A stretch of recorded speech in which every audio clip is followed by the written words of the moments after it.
میشه پرنده باشی اما رها نباشی، میشه دلت بگیره اسیر قصه هاشی. حالا که آسمونه دنیای تازه ای نیست، اون وقت یه جا بشینی محو گذشته خوشی.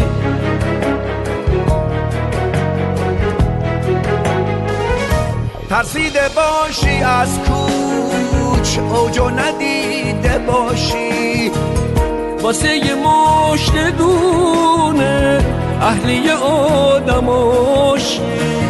تو سایه ها بمونی درگیر سایه هاشی، مفهوم زندگی رو از یاد برده باشی.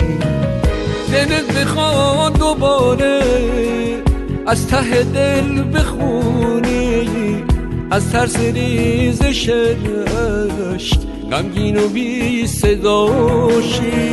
میشه پرنده باشی اما رها نباشی، میشه دلت بگیره اسیر قصه هاشی.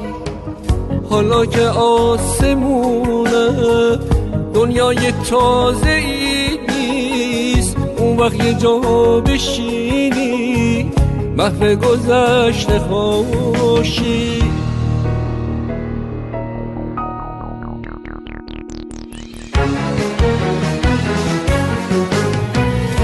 ترسیده باشی از کوچ اوجو ندیده باشی، واسه یه مشت دونه اهلی آدماشی.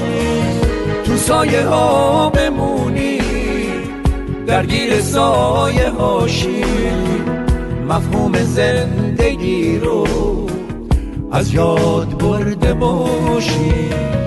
دلت بخواد دوباره از ته دل بخونی، از ترس ریزش اشک غمگین و بی صداشی.